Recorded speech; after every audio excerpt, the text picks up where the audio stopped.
श्रद्धेय गुरुदेव, मैं आशा Upadhyay supreme court में एडवोकेट हूँ और आपसे मेरा एक छोटा सा प्रश्न मैं आपसे पूछना चाहती हूँ कि आज संसार में बहुत गुरुओं की भरमार हो गई है और लोग समझ नहीं पा रहे हैं किसको गुरु माने।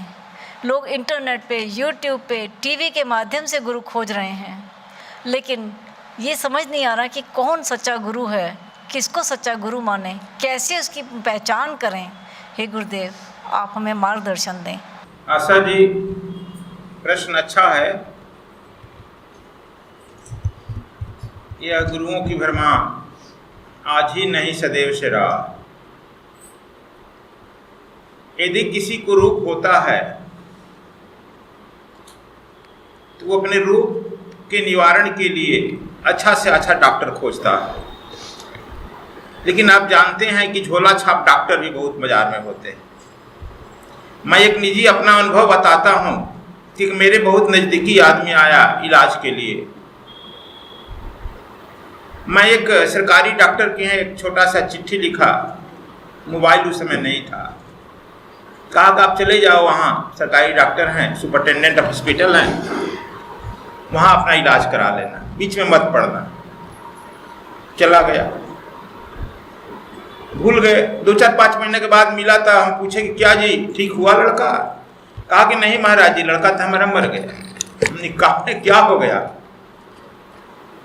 बहुत नज़दीकी की बात कर रहे हैं। कहा क्या हो गया? कहा कि आपके आश्रम से जैसे ही मैं बाहर निकला, गेट पर एक मिला आदमी, कहा कि मैं डॉक्टर हूँ और क्या आप चक्कर में पड़े हैं? एम्स से जो रिटर्न होकर आते हैं उनको मैं ठीक किया।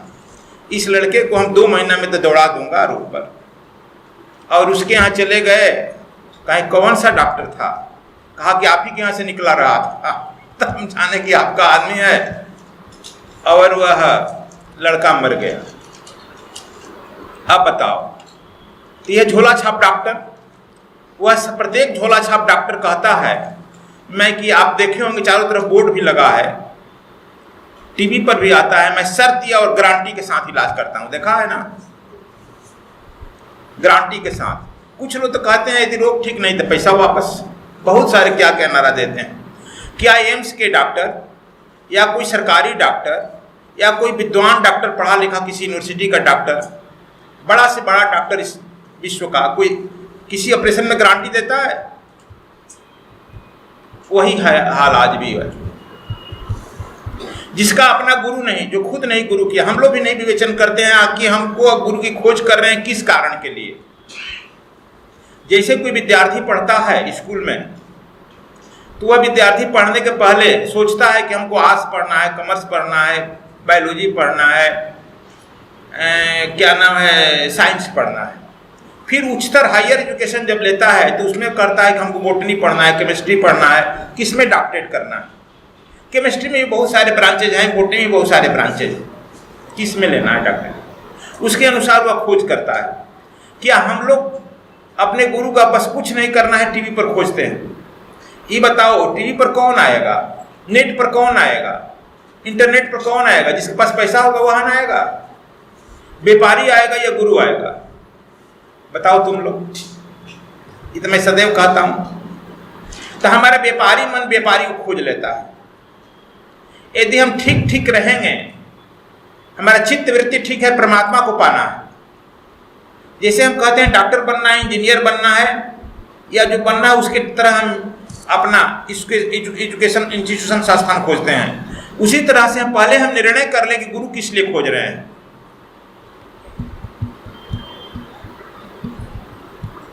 यदि हम शांति के लिए खोज रहे हैं, परमात्मा के लिए खोज रहे हैं, तो परमात्मा आपको मदद करेगा और ठीक ठीक गुरु के यहाँ लेके चला जाएगा। यदि हम उलझे हुए हैं, दिमाग उलझन, चूंकि हमसे जो भावना निकलती है, वह जो भावनाएं, हमारा विचार तरंगित होता है और वह तरंगित पूरे विश्व में चला जाता है और उस तरह के विचार से जाकर के टकरा जाता है और वह उस तरह के विचार को हम आकर्षित कर लेते हैं पाला, तो उस तरह गुरु के हम पहुंच जाते हैं। दूसरा, यदि हम ठीक ठीक गुरु चाहते हैं जानना,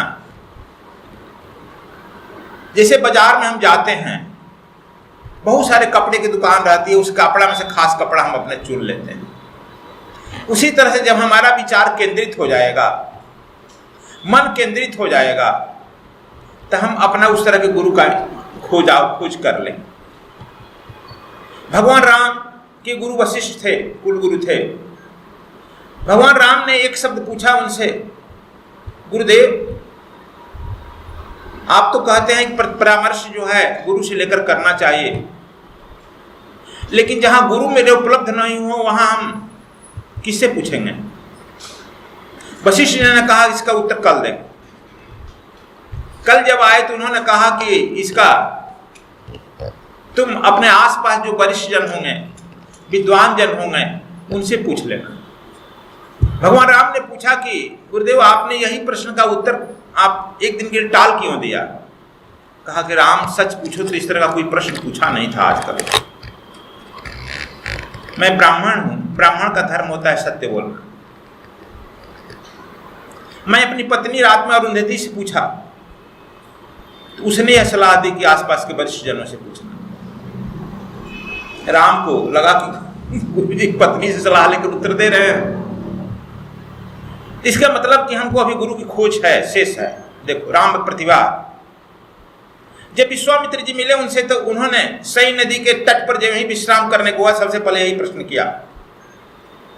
तो वशिष्ठ जी विश्वामित्र ने भी उत्तर दिया, राम यदि समर्थ गुरु होता है, समय का सदगुरु होता है, वह शिष्य का कभी पीछा नहीं छोड़ता है। और जब शिष्य किसी खास व्यवधान में पड़ जाता है, आपातकाल में पड़ जाता है, वह गुरु वहीं प्रकट हो जाता है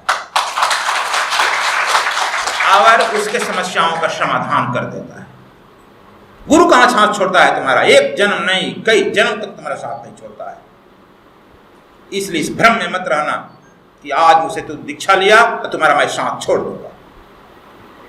पत्नी साथ छोड़ सकती है, पुत्र साथ छोड़ सकता है, इस सृष्टि में सब साथ छोड़ दे सकता है, लेकिन समय का सदगुरु जब हाथ पकड़ लेता है तुम्हारा साथ नहीं छोड़ता है। देखो राम ने भी यह निर्धारण कर लिया कि अब मेरा सदगुरु मिल गया, और जब मिल गया तब राम तत्काल कह दिया, गुरुदेव सोचने का काम आपका, करने का काम मेरा। पूरा हो गया। तुम जानते हो कि उस समय के सबसे बड़े ज्योतिषी, सबसे बड़े विद्वान कृष्ण के समय में तो थे गर्गाचार्य थे, लेकिन गर्गाचार्य गर्ग संहिता चलती है,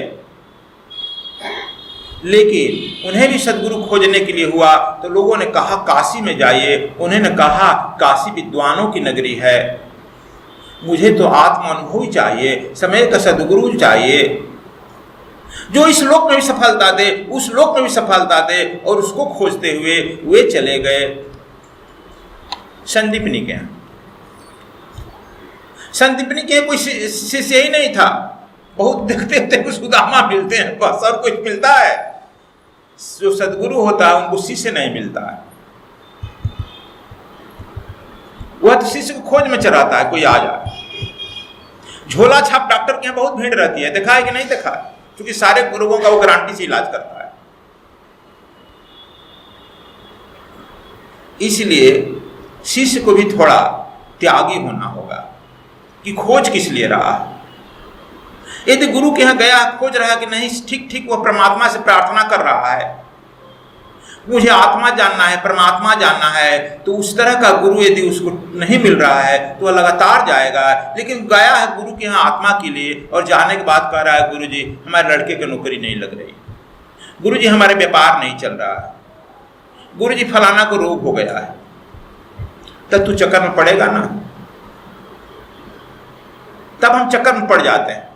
एक साधे सब साधे, सब साधे एक जाए। तू एक ठीक ठीक गुरु की खोज कर लो और उस परम तत्व की खोज कर लो। एक का खोज कर लिया, गुरु को खोज कर लिया, परम तत्व का खोज कर लिया, और उसके मिलते ही तुम्हारे संसार के सारे जो रोग नष्ट हो जाएंगे और तू इस संसार में भी सफल होगा, उस संसार में भी सफल होगा। और हम लोग चमत्कारी खोजते हैं, हमारा भी तो दोष है। देखो एक बात और है,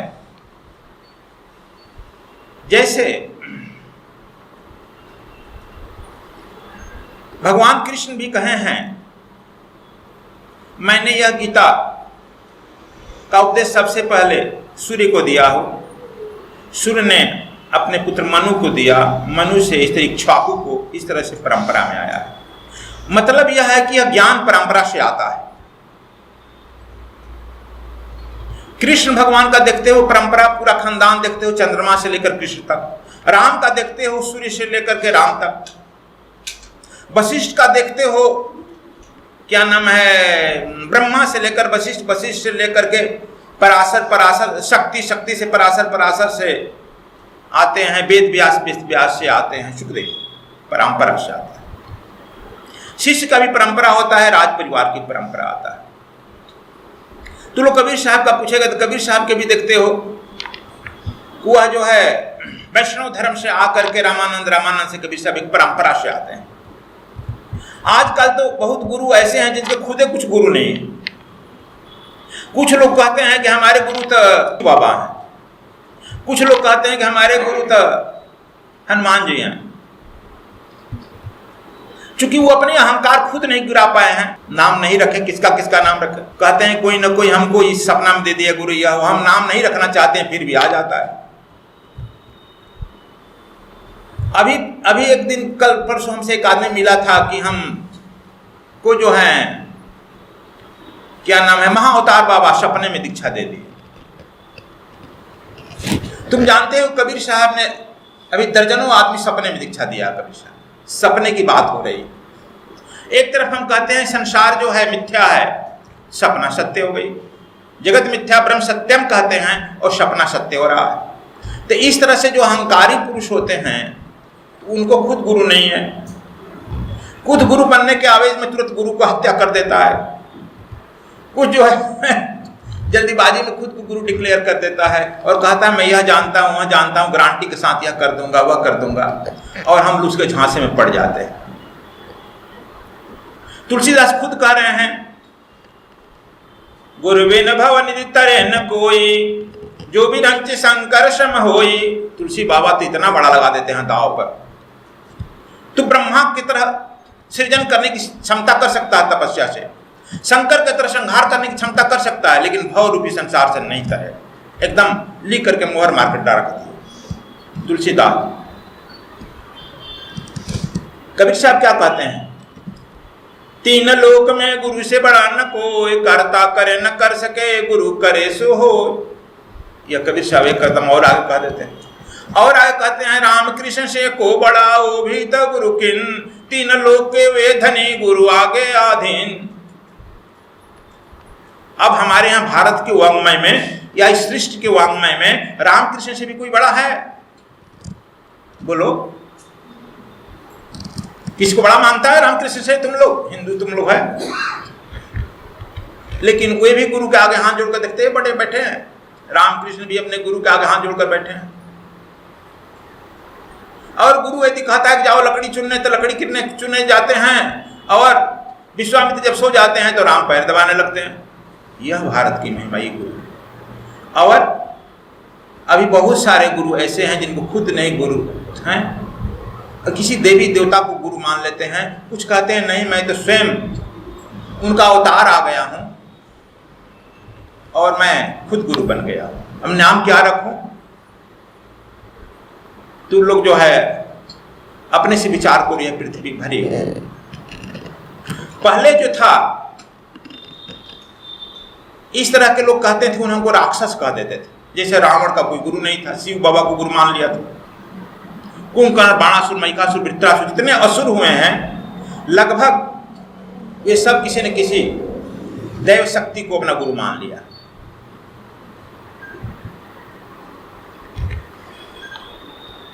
और उन्हें राक्षस शक्ति कही गई। अभी उन्हें हम अपदेवता कहते हैं, राक्षस तो नहीं कह सकते हैं, अपदेवता कहा जाता है। और वे ही ज्यादा भूजाल में डालते हैं। वे लोग जो हैं, आप लोग इस तरह से पहचान सकते हो, इस तरह के गुरु कभी वेद की बातों, वेद की ऋचाओं की उच्चारण नहीं करेगा, वेद की बात नहीं कहेगा, यज्ञ नहीं करेगा,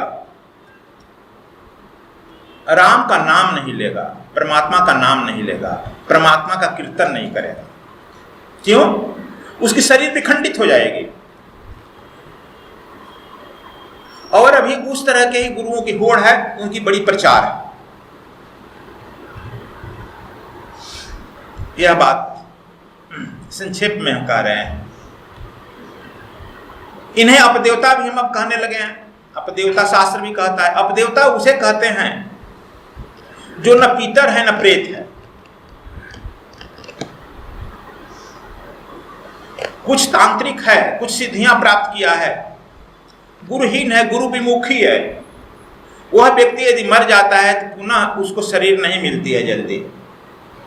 वह किसी के शरीर में आ जाता है और नहीं तो वह किसी तरह से जन्म ले लेता है, तो वह अपने सिद्धियों तथा कथित सिद्धियों के साथ आता है। जैसे कि भभूत बरसा देना, जैसे तुमको हिप्नोटाइज कर देना, तुमको कुछ चमत्कार दिखा देना, वह आ जाता है। उस तरह के गुरु, उन्हें अपदेवता कहा गया है। वे वेद की ऋचाओं का नहीं, चूंकि वेद की ऋचाएं जो है स्वयं सिद्ध कहा गया है, इसलिए वेद की ऋचा नहीं। जैसे तुम शास्त्र शिक्षा पुरखा का पाठ करते हो, या नहीं कह सकते हैं, यज्ञ नहीं कर सकते हैं। अब तुम नाम हम क्या रखे देखो, लोग बहुत अभी फैले हुए हैं। अभी जितने भारत में गुरु हैं 80% वैसे ही राम नाम का संकीर्तन नहीं कर सकते हैं, अपने को सिद्ध कहें। उन लोगों के बहुत भीड़ है, बहुत भीड़ है। ये अपदेवता कहलाते हैं। न प्रेत है न पितर है, अधर्म लटके हैं। और ये विभिन्न प्रकार की साधनाएं भी कराते हैं। ये समझो कि जम के दूत एक तरह से हैं, जम का भोजन तैयार कर रहे हैं ग्रास। बड़े आकर्षक बोलते हैं। पहले हमारे यहाँ भारत के लोग संस्कृत में बोलते थे, उसके से प्रभावित होते थे। अभी हमारे यहाँ चूंकि 200 वर्ष तक गुलामी रही है, तो गुलामी का अभी स्वभाव छूटा नहीं है। अभी जो भी गुरु अंग्रेजी में बोलता है, उसके प्रति हम अंग्रेजी नहीं भी जानते हैं। यंग जनरेशन के लोग, आईटी के विद्यार्थी, कॉलेज के विद्यार्थी, देश विदेश के दौड़ रहे हैं कि नहीं वह गुरुजी बहुत ठीक है, अंग्रेजी में बोलते हैं। तो क्या समझा? और से हम पूछे कि तू गया है? तो हाँ हम जाते हैं यहाँ। तो क्या समझा है? कुछ नहीं बता पाया। क्या समझे ना सुने, है ना जी। देखो अथी हमने एयरपोर्ट पर मिला था दो को, तो पूछे, कुछ नहीं बता पाया। लेकिन हम कहेंगे जाते हैं। क्यों जाता है? उसका अहंकार है अपने माँ बाप को, परिवार को, आसपास को दिखाना कि तो गुरु जी अंग्रेजी में बोलते हैं ना, मैं उनको गुरु किया हूँ, हम भी अंग्रेजी जानते हैं। यह अहंकार का पोषण हो रहा है, इसलिए यह इस तरह का चल रहा है। तो अभी देखो अब देवताओं का बाजार है, बहुत सुंदर। क्यों? संधि काल का एक तरह से मौका चल रहा है, संघर्ष काल का चल रहा है। इसलिए बहुत सूझबूझ करके, सखी रे बड़ा ग्रीष्म बाजार है, बारात चलेंगे, बहुत सूझबूझ करके बढ़ना है, चलना है। और जब तुम ठीक से सूझबूझ कर चलेगा, बुद्ध के समय में, बुद्ध भी जब चले तो उन्होंने बहुत गुरुओं का सामना किया, और बहुत गुरुओं करते करते कोई गुरु मिल गया। कबीर साहब भी बहुत साथ घूमे, मिल गया। तब हम जब उसके लिए ठीक, लेकिन हम लोग जो हैं उसके लिए थोड़ा यह डिटरमाइंड हो जाए कि हमें सत्य चाहिए, आत्मा चाहिए, परमात्मा चाहिए। यदि उसके लिए हम निकल चलें, शांति चाहिए, तब जो है उस तरह का गुरु हमें स्वतः मिल जाएगा। और वो यदि मिल जाएगा तो हम इस संसार में भी सफलता प्राप्त कर रहे हैं। पहले हमको ठीक ठीक गुरु का चुनाव तो कर लें। ठीक, आशा जी समझ गई। धन्यवाद।